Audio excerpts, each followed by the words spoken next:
This is a quick guide to making a recording using the Music Memos app on your iPhone or iPad. This app won't normally come installed on the phone already, so your first job is going to be to go to the App Store and search in the App Store for Music Memos. It's an Apple app, and this is the one here, so we'll hit Get and start it downloading. Once Music Memos has downloaded onto your phone, let's fire it up. First of all, it will ask whether you want to use iCloud for Music Memos. I'm going to go ahead and say yes. There are various additional features in the Music Memo app, but all we are aiming to do here is to simply make a recording using the higher quality audio recording that the app offers.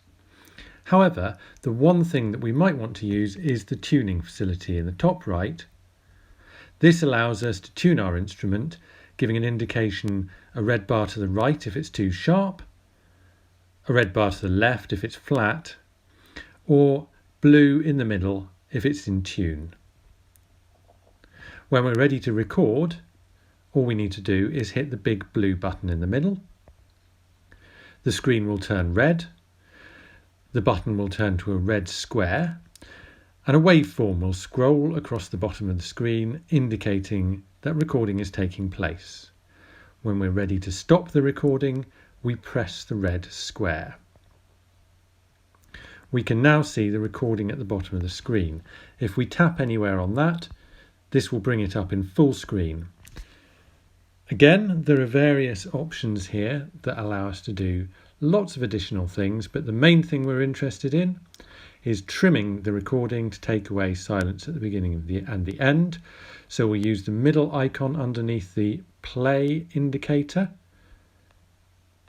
to switch to edit mode, and we drag the handles at the beginning and at the end to cut out the silence that we don't want to include. We can then hit trim and save as new idea, which means that a new recording will be created with our trimmed version. Finally, we are now ready to share this recording. So we use the share button, which is to the right hand side of the screen at the top.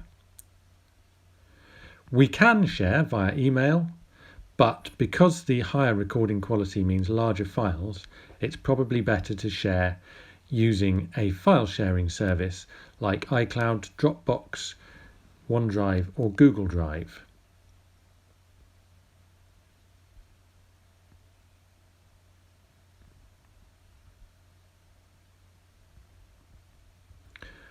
Once your file has been uploaded to the file sharing service, you can share it with whoever you want to listen to it.